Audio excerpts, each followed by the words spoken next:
audience. I'll just introduce myself. My name is Elke.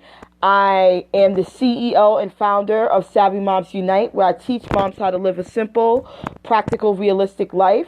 My goal is to empower single moms to be master money managers. I want to build wealth. I want to support them in building wealth. As a single mom myself for many years, money, finances were a struggle. And they were a struggle because I lacked the understanding. I lacked the resources. I lacked so much when it came to money. And it held me back from a lot of things. So I want to be able to create platforms, tools, resources, knowledge around money so we can master it and be better at getting it in our lives. So I titled this Periscope Single Mom Chronicles. Every now and then I do a Periscope on this because I like to be transparent about my experience, because I do believe it informs the work that I do, and and I hope for it to inspire those single moms who might have been in a similar situation. So for years as a single mom, especially in the early stages of my daughter's life, my daughter's now 10 years old, I would say from birth to 5 years old, I felt worthless. I felt like I wasn't a good parent. I wasn't a good provider. I didn't have the skills. I didn't have the resources. I didn't know what to do other than just kind of fail my way through parenting. And it's not like I didn't have great examples. I had a great mom and dad, two-parent home. They've been married for 50 plus years. I saw what their relationship was like. And they raised my siblings and I with 7 plus 5 additional kids. So I saw great parenting. I had a great example. But why I felt worthless was I saw them do so much with very little. And I, at times, couldn't even do. Like with my one, I could barely get by. And I always felt like a failure. I felt like I couldn't provide for my daughter in the way that I knew I should. Here I was, a college-educated woman. I'd already had my bachelor's for a few years when I had my daughter. I was in a relationship that I thought would lead to marriage, and I'm pregnant and the relationship's about to fall apart. And I just knew that we weren't going to be together. I just could see the signs. I saw the red flags. As much as I wanted us to remain in a relationship and good parents to our daughter, we just weren't going to work out because of all the issues we were having. And we had issues prior to us, having this child. But I wanted so bad to make it work because the image of a single mom in my family, in my culture, was dim. Like it didn't seem like the life someone would want to choose. You see the images on TV, you hear about the stories people say. They don't equate it with a very positive message. So people would come up to me sometimes and say stuff like, why would you choose to have a child and not marry this man? Like, why do you want to raise a child as a single mother? You're educated. What is wrong with you? Like, why are you making that decision? And I was like, it's not like I'm making this choice willingly. I have to. We're not in a situation where we can stay together. We cannot raise this child as a couple because our issues are so it's so crazy. I can't even imagine us staying together trying to raise this child. Like, I'm worried about raising this kid. That's my focus. So, I was told by close family members, by some, distant cousins and aunts or whatever, that I was making the worst mistake of my life to have this child at 27 and try to raise it on my own. And so already I was coming from a point of just not feeling good about my decision, but knew I had to have my baby. I was not going to not have her. So I was fighting and trying to, I was fighting to do something I felt right, that I knew was right, but people all thought were wrong. I had very little support around my decision. I had my younger sister who was great. She was very supportive, and my best friend at the time, and my father, believe it or not, my father who is like very conservative, very, religious, very much about you. It's marriage and then baby, and to have him be in my corner was really what started to give me more encouragement, because I swear to you, I wasn't happy when I was first pregnant. It was a very hard time in my life. And I didn't feel I was ready. Even though I was 27, I still didn't feel like I was ready because I wasn't married and I wasn't going to stay with the father of my child. So I even tried to force it. Even though I knew once I got pregnant, this wasn't going to work, I still try to force it. I still try to make it work because the image of the family that I knew wasn't me raising her by myself. It was me raising her with her father and doing the best we could and moving to a marriage. I didn't want to marry him at the time, but I knew eventually if we just stuck it out, we would. And it was a poor mindset, because if something ain't working, don't force it. But I felt worthless if I didn't have a husband or the father in her life. And he wasn't in her life for many years. From 6 months on, he did not see her. From 6 months until 5 years old, he didn't see her until she was 5 years old. And all those years, I felt worthless. I'm like, okay, so the father of my child doesn't want to be in my daughter's life, and he doesn't want to be in my life. What is that saying about me? And I started to really internalize that and feel even more insecure about myself. And so I would hide the fact that I was a single mom for a long time. I wouldn't tell people. I'd say I have a daughter, but I wouldn't mention her father. I wouldn't say anything. And sometimes people would assume I was married, and I wouldn't want to correct them because I was embarrassed by this title that I was carrying. And I felt shame. I felt shame for carrying a child and bringing a child to this world without someone else. But here's where things changed for me. I was approaching 32 years old.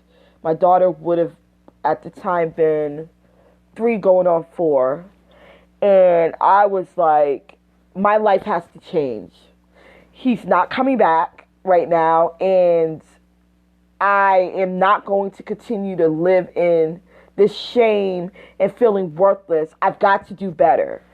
So I decided to go back to school and go back and get my master's, because at the time I thought, well, if I, increase my education, if I expand myself in this way, I will make more money and be able to take care of her.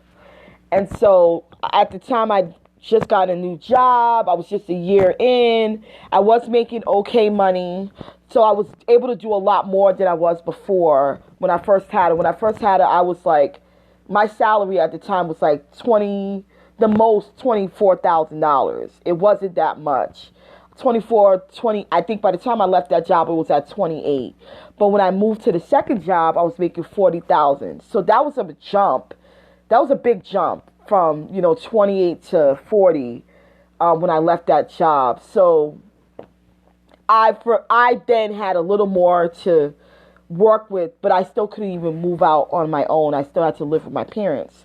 So I felt a little more encouraged to do more for myself. So I went back to school. At the time, my employer was going to pay part of my tuition, so it made sense. So while in school, I was working full time and raising her.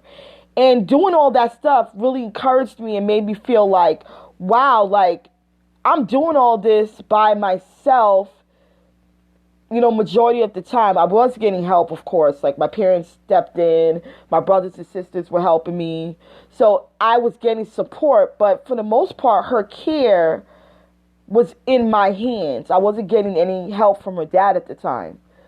So that encouraged me. That made me feel like, you know what? Despite all what I thought before, I'm a pretty amazing person, considering that I'm dealing with the absence of a father in her life. I'm making more money to support us. We're in a safe environment. She's being raised by the most loving people that she could ever be raised by. And I'm going to better myself. So once I was going through that process, I had to start really looking deep inside, saying, you're more than what people think of you.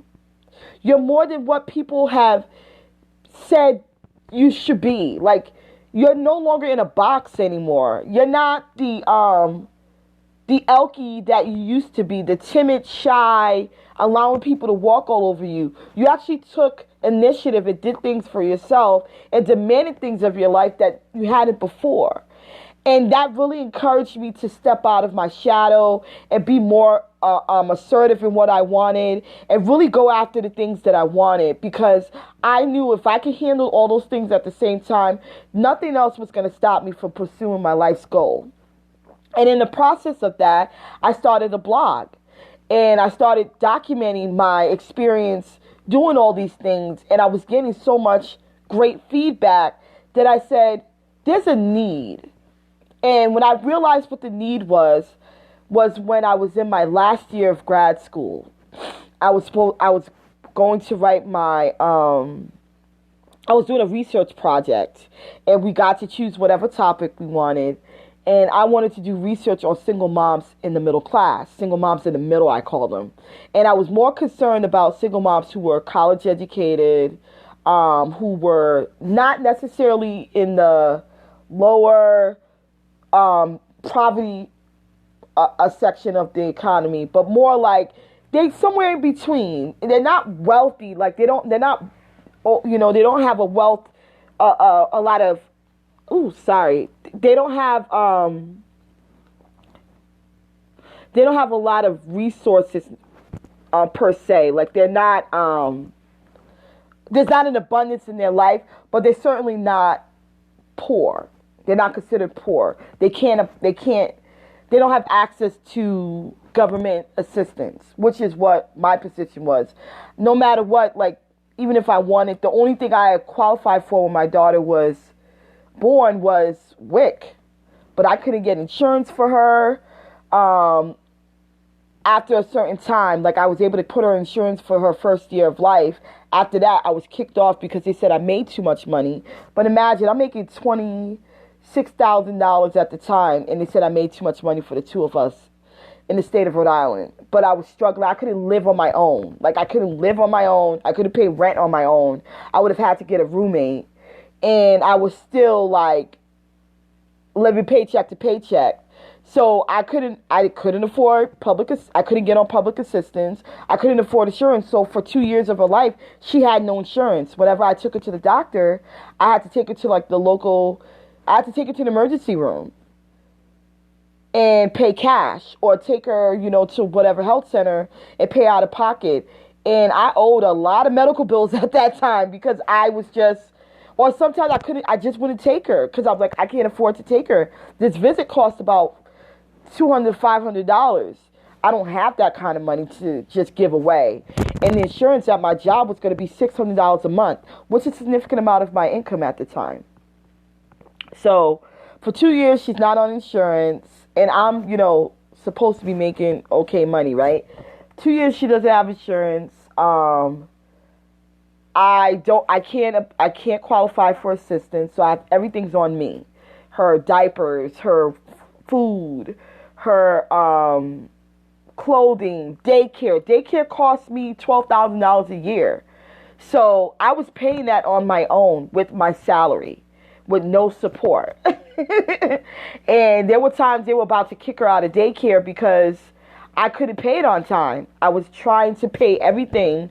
Car note, insurance, whatever her needs were, debt. I had student loan debt, and I just remember now I'm back in school, and I'm paying for school too. I had to pay out of pocket for school along with whatever support my job was giving me. So there was just so much going on financially for me that I was always feeling like, what happens to these mothers who they can't really get support, and they're really relying on that one income to get them through, and yet they struggle.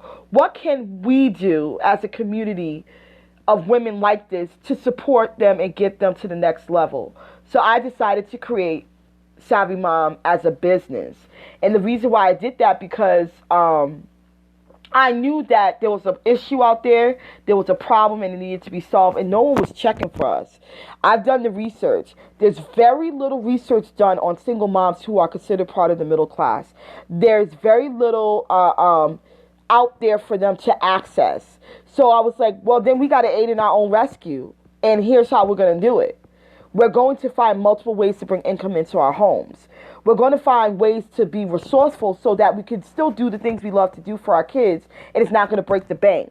So because I was always like the person who loved doing research, I would do stuff like go find these little local resources and then tell my friends about it. I'd be like, oh, I just found this wonderful rec center and it's offering these opportunities for kids. Go sign your kid up for that. So I was realizing, wow, this is a wealth of knowledge. I need to start offering that to the community of women who are looking for it. So that's when I started, making it more of a business, and I decided to become a coach. So I joined the certification process now almost 3 years ago. I can't even believe it. It's been almost 3 years. Almost 2 years ago now. Almost 2 years, 2015. I entered into a certification process, and I decided to become a coach.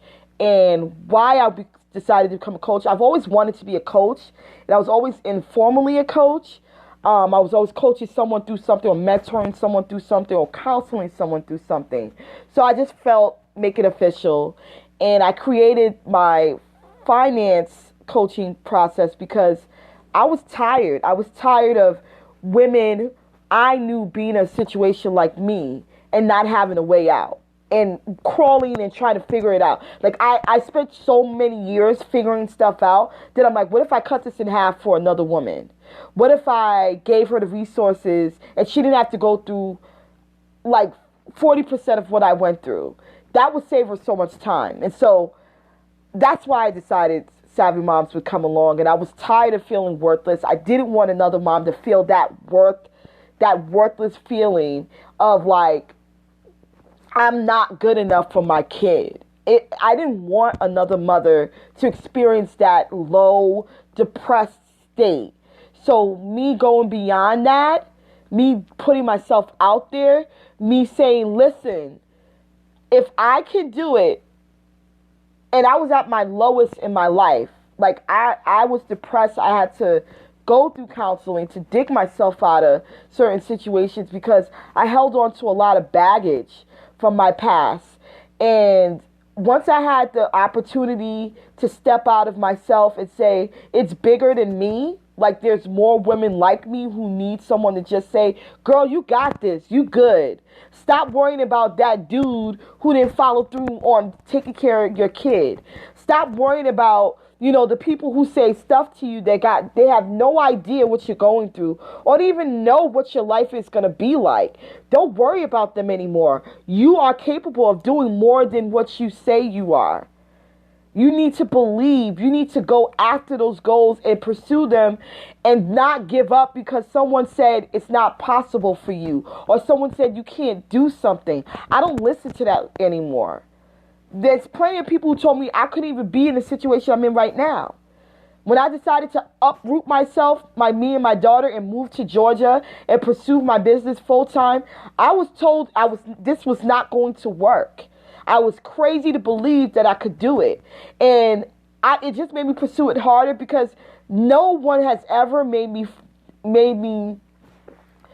one has ever paid a bill for me in the last 8 years. No one has no one dug me out of my financial situation. I did that. So I had to say, you know what? If I can't do this, then I've proven everyone right. Everyone who came to me and said, listen, you can't do this, I've proven them right. But it's the belief that has to come with it. I have to believe that I can do it, and I have to put action behind it, and I have to be committed, because you will not always want to be in this position. You will sometimes be like, it would just be easier if things just worked out fine and I didn't have to work so hard to get stuff. But you're going to have to, because the fruits of your labor will come. All this work you put in now will eventually pay off. You being strategic and being mindful when it comes to your money will lead to wealth later. Now, you talk to if you surveyed 10 wealthy people today, 10 of them, because you don't need to survey that many. If you survey 10 wealthy people and you ask them, and if they went from nothing to something, and you say, how did you do it? They will tell you 9 times out of 10, they stayed disciplined and committed when it came to their money. They invested well. They took the necessary risk to get to where they were, but they made sure their money they were smart with it. They didn't spend it frivolously on things that they had no business. When it came to developing themselves, they invested in themselves. When it came to pushing themselves in another direction, they went there. They didn't shy away from those opportunities. They let that mindset of being worthless diminish. They spent time every day like I had to. I had to literally every day for days invest in listening to positive affirmations, listening to things that would help me see the world in a different way, educating myself on finances, doing necessary work behind the scenes so I would know, hiring several coaches in my life so that I can do better. I didn't shy away from that. When my financial situation 4 years ago was so bad that I was making good money and I had no utilities to pay for, everything was being taken care of because of my job. My job offered me free housing and food, and yet I was still making good money and suffering. I said to myself, I'm hiring a coach because I can't do this myself. I clearly have issues. There's things that I haven't dealt with. I need someone who can step in, give me the tools I need, invest in myself, pay for it, and get to the level I want to get. The money that I've invested into my coach, it's nothing compared to the valuable information I've gotten. It's nothing compared to digging myself out of 8 credit cards debt. 8 credit cards at one point I had, I'm down to 2. And I'm talking over the course of the last 6 years. I had 8 credit cards at some point, and some I was paying off in the meantime. But when I was starting with my coach, I was at 6 credit cards. I got it down to 2. Now I'm down to 1 with a balance. Who would have thought? And I keep that one because that's what's still building my credit. And I can talk more about that later. But I never thought I'd get to that point. I was cool with just paying the minimum on these cards and letting it increase because I didn't care. And I didn't know better. But when I love the quote by Maya Angelou, when you know better, you do better. And that's what I always say to my clients. I'm like, when you know better, you will do better. Your mistakes are what they are, but they're lessons. They're not meant to keep you in the space of not being able to do differently next time. So I'm always like, yeah, you're going to make a lot of mistakes, especially when it comes to your finances in your early stages of going through your process. But that doesn't mean you quit. When stuff gets rough at a job, because we need that job, we stay, right? And we do better next time. When parenting gets rough, we don't stop parenting our kids. We keep going. When a relationship gets hard, unless you need to leave it, there are times when we still pulling for a dude that don't need to be pulled for. We still try to be there for someone who doesn't deserve our respect or our time.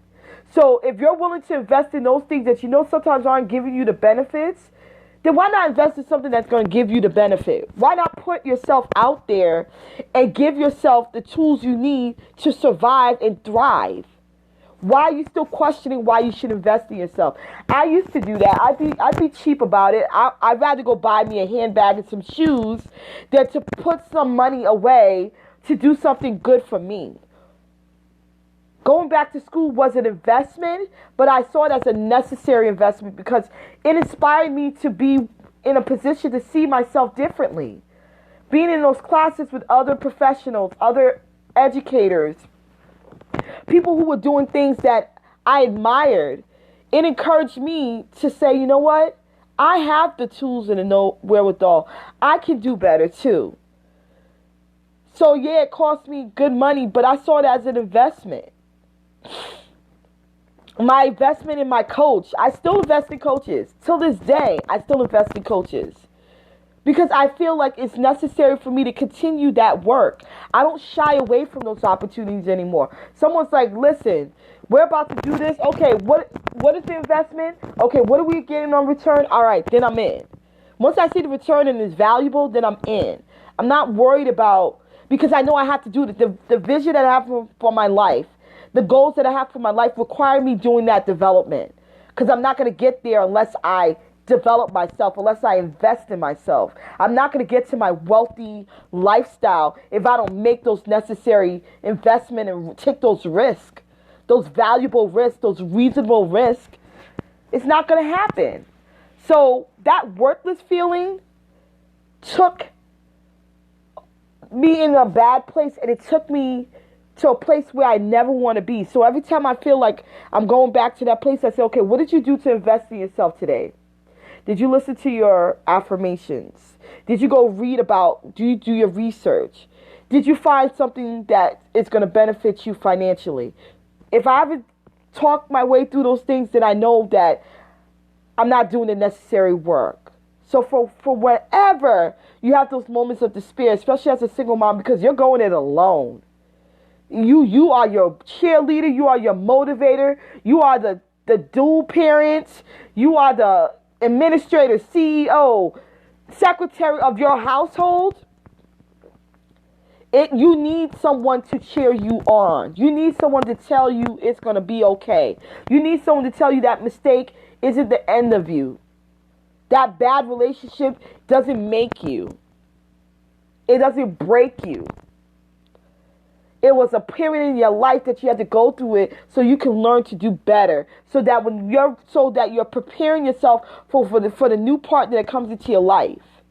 So scratch that. Whatever that dude got going on, it's not your business anymore. It's not your concern. Let him be. All he needs to do is take care of your child. Support you in taking care of your child. And give you respect. Because at the end of the day, you're doing way too much for that respect to never come at your door. You need to demand that. And that needs to come at every day you have a conversation with that man. That respect needs to be commanded. And if it's not, you're putting yourself in a situation where you will feel worthless and abandoned and abused. And if he can't be there right now, let him go. That's what I did. When I saw, listen, this man is not ready to father our child, I let him go. And I was happy he stayed away for 5 years of her life. He wasn't ready. He's back in her life now, and he's a much more present parent. But he needed those years to totally get through his crap so he wouldn't bring that shit to my door and our daughter's door. We had conversations in various times during those 5 years where I told him, until you get it together, don't come here. Don't show up. Don't be bothered. Financially, you're responsible, and that's about it right now. But for you, until you are ready to parent, you cannot come into this child's life, because consistency is what matters. We have to, as moms, be consistent in what we do for our children. So the father is expected to do the same.